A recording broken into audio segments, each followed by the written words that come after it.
Caríssimos irmãos, nós vamos dar continuidade à gravação que fizemos do nascimento de Jesus. Num dos vídeos eu comentei que todo aquele cenário simples em que nasceu o Mestre haveria de ter uma complexidade muito grande para que acontecesse daquela maneira.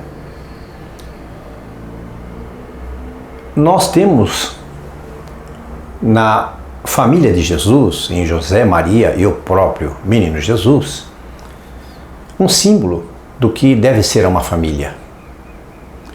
Símbolo de união, símbolo de amor, de luta, de parceria, de estarem juntos e obedecerem às leis de Deus, serem religiosos, são componentes do que se espera de uma família, que criem uma criança juntos, os pais, que possam estes pais levarem a estas crianças aquilo que também aprenderam em relação à religião, ao melhor que se pode dar a uma criança, que é uma responsabilidade para com Deus, porque recebemos um filho não como um presente de Deus, mas com uma responsabilidade para que possamos criá-lo,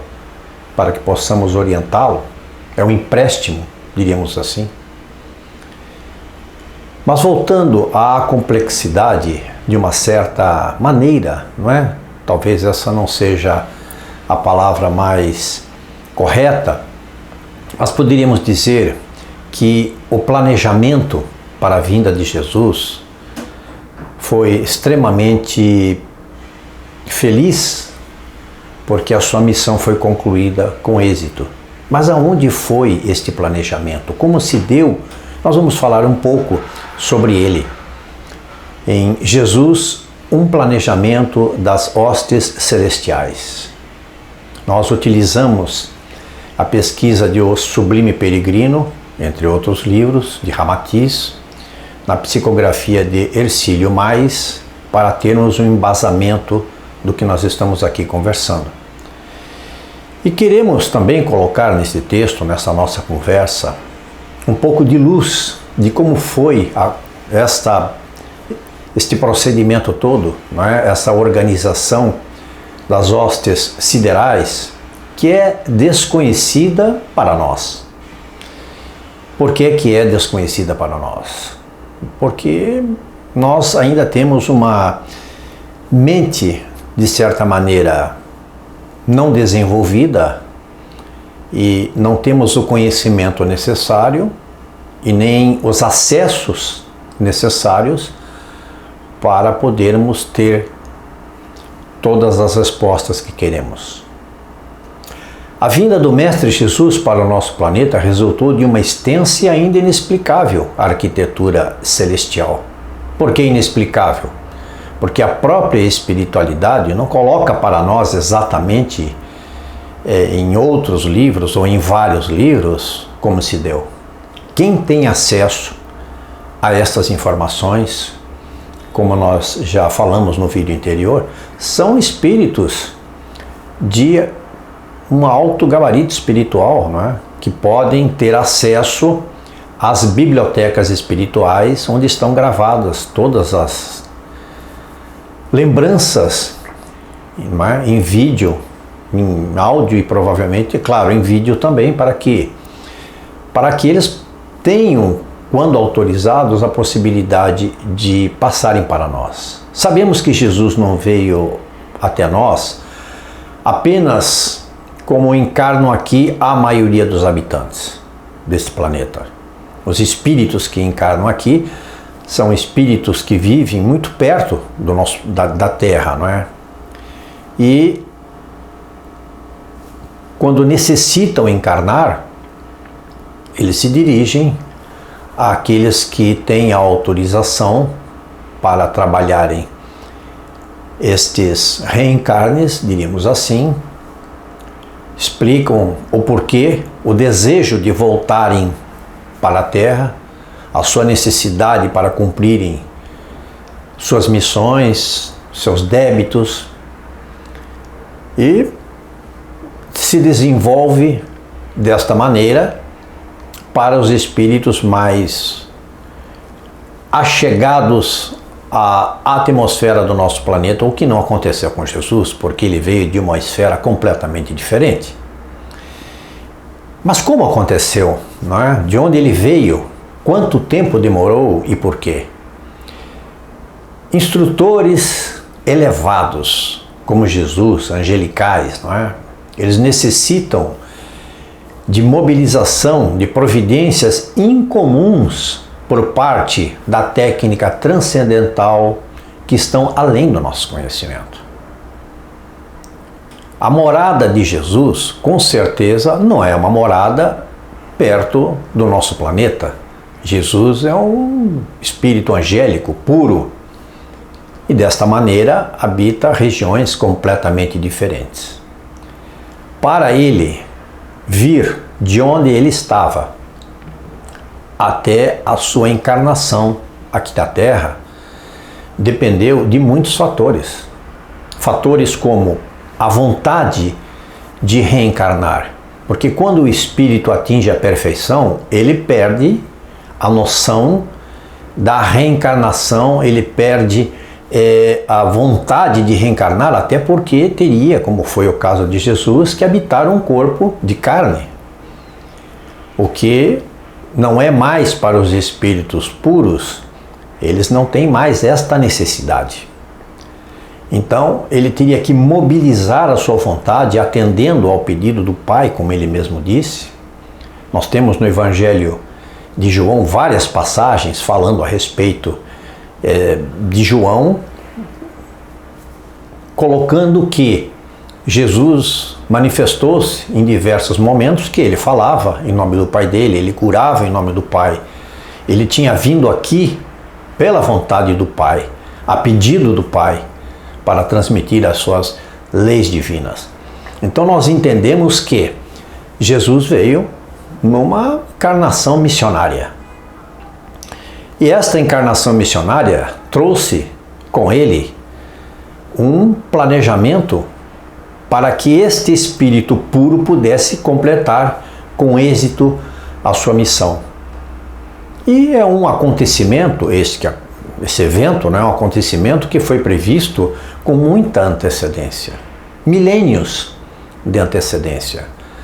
Nós temos registro de Salomão, de Abraão, nós temos registros de Miqueias, temos registros de Elias e vários outros profetas. Nós temos registros de Sócrates, de Platão, falando sobre a espiritualidade, já preparando o mundo para a vinda daquele que seria o Messias. Então esse planejamento não começou no momento, ou um pouco antes do momento da encarnação do Cristo. Começou milênios antes. Mas quando nós falamos em milênios, nós estamos falando no nosso tempo aqui na Terra, onde 60, 70, 80 anos é o tempo que nós ficamos aqui nesta passagem. Mas o que é o tempo, na verdade, como dizia Einstein, não é? Para estes espíritos que não lidam com o tempo como nós lidamos. Não tem a menor necessidade, porque eles estão numa outra esfera, numa outra dimensão completamente diferente. O espaço e o tempo contam completamente diferente para um espírito que vive em outras galáxias, em outros páramos celestiais. Então, como nós dissemos, até a hora do nascimento de Jesus, deveriam ser assegurados para ele todos os recursos de defesa e assistência para o êxito da sua descida vibratória.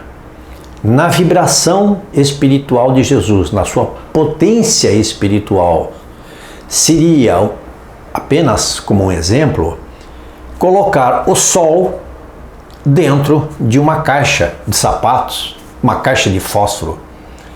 Então havia a necessidade desta redução espiritual, ou perespiritual do Cristo, para que ele viesse descendo de onde ele estava até o ponto em que ele faria o estágio para poder aclimatar o seu perispírito e encarnar, vir a encarnar aqui no nosso planeta. Nós sabemos também que Deus não concede privilégios a absolutamente ninguém. Todos temos que passar pelo mesmo caminho e não existem atalhos. Então, este evento resultaria numa profunda modificação no seio da humanidade. E Jesus, como esse missionário que veio para provocar essa profunda modificação, como nós estamos falando aqui, necessitava de toda uma estrutura espiritual, de toda uma estrutura, um tempo psicológico correto para que a sua encarnação se desse exatamente naquele tempo.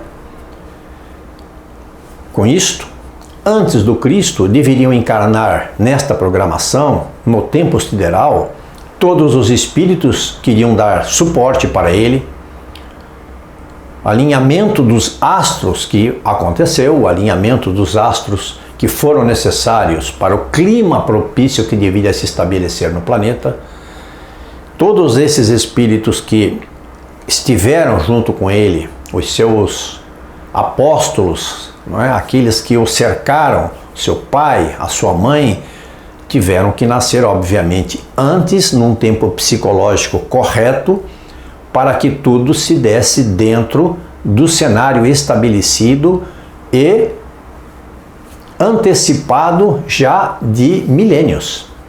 Júpiter, Saturno e Marte, sob o signo de Peixes, eles emitiam vibrações necessárias numa comunicação exuberante, numa conjunção exuberante, 9.000 anos após a civilização adâmica.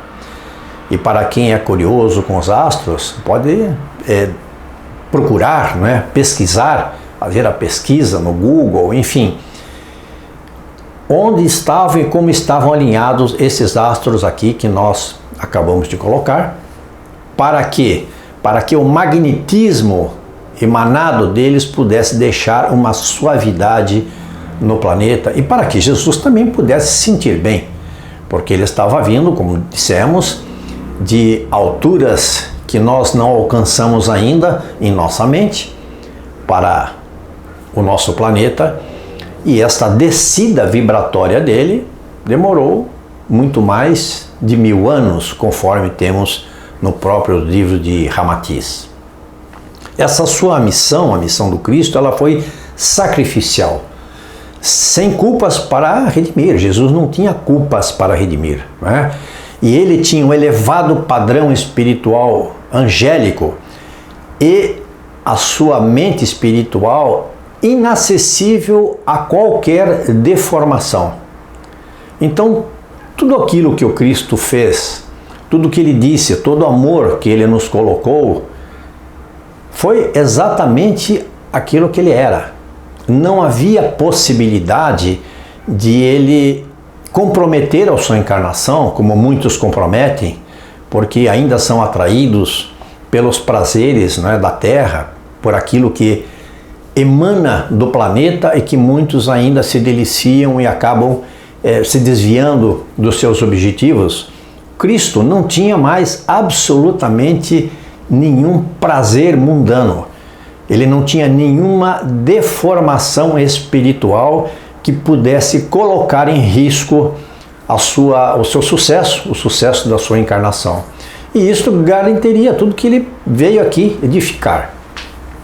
Mas o verdadeiro sacrifício de Jesus, quando nós estamos agora lembrando, não é, dessa Semana Santa e da Paixão, e nós pensamos o quanto Jesus sofreu, o quanto ele sofreu com ingratidão, o quanto ele sofreu após a sua entrada triunfal pela Porta Dourada de Jerusalém, não é, no domingo de Ramos, e depois o que aconteceu é que aqueles próprios que estavam ali glorificando, diríamos assim, o Cristo, vieram a acusá-lo, pediram a sua morte.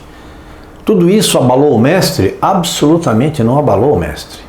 Porque se nós vemos as palavras, aquilo que ele considerou a respeito daquelas pessoas, nós vemos que ele não estava absolutamente abalado, mas sim preparado, e ele entendia exatamente o que estava acontecendo. Jesus tinha e teve por nós, com os seus dizeres na cruz, Pai, perdoai-os porque não sabem o que fazem, diríamos, embutido nesta frase, nós podemos dizer que Jesus nos considerava ignorantes. E a ignorância é perdoada de certa forma, não é? Porque o ignorante não sabe o que está fazendo. Ele era todo amor, ele era um espírito angélico, perfeito, não tinha uma deformação que pudesse comprometer, como dissemos, a sua encarnação. Veio numa missão onde ele não tinha débitos. Ele entendia o que estava acontecendo com ele, sempre entendeu toda a sua missão. Então, no momento da sua crucificação, aquela dor física ou a dor de estar ali só, tendo aos pés da cruz a sua mãe e João, para ele não era um momento de vingar-se em pensamento ou em palavras das pessoas que tinham feito e levado Jesus até aquele ponto. Mas sim dizer para nós que o mal é uma ignorância, porque o mal não existe. O mal é o resultado da ignorância do bem, porque quem pratica o mal não conhece o bem.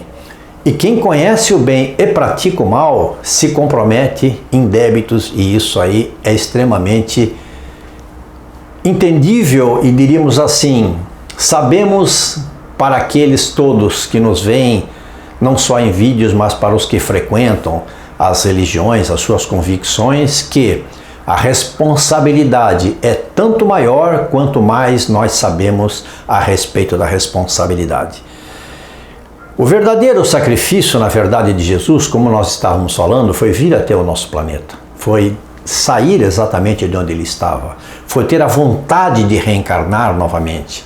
Foi cumprir este pedido do Pai dele. Foi todo esse planejamento espiritual, tudo aquilo que aconteceu antes que ele nascesse.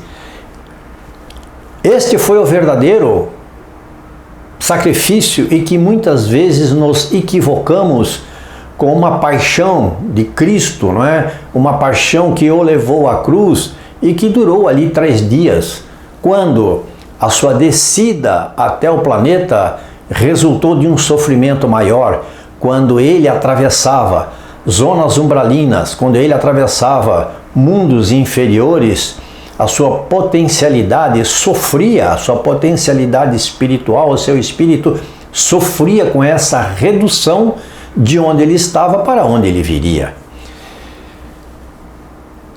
E foi colocado com toda essa potência espiritual aqui, ao qual nós estamos nos referindo, um casulo de carne, né, que lhe tolhia os movimentos. Jesus estava como se estivesse numa gaiola. Imaginem colocar a luz que emanava do Cristo devido à sua perfeição dentro do nosso corpo. Nós podemos pensar um pouco sobre isso para chegar a uma conclusão de que não foi fácil, absolutamente. E na redução, como dissemos, vibratória, enfrentar, né, toda uma nuvem de espíritos que exalavam padrões diversos aos dele. A alma angélica de Jesus, ela incorporava o amor como alimento, que deveria modificar o nosso entendimento a respeito da felicidade como vemos até hoje. O maior sofrimento dele não foi a paixão, nem o julgamento, a morte na cruz, como dissemos. Então, devemos sempre lembrar do Cristo, deste sacrifício dele ter vindo até a nós para entregar o que entregou no tempo em que ele esteve aqui presente, e não só este agradecimento total de entrega do nosso coração a Ele, mas de agradecimento a Deus, nosso Pai, que permitiu que no tempo correto o nosso planeta recebesse a orientação daquilo que deveria fazer para o seu futuro, para o futuro da humanidade, para encaminharmos este mundo adâmico e depois de provas e expiações para o mundo de regeneração, onde as pessoas serão mais felizes. Agradecer a Deus e agradecer também a todos aqueles irmãos que estavam encarnados, os desencarnados, nesta grande obra que foi a vinda de Jesus para o nosso planeta. Nós voltaremos a falar mais sobre este assunto, nós temos muito mais para conversar. Muito obrigado a todos!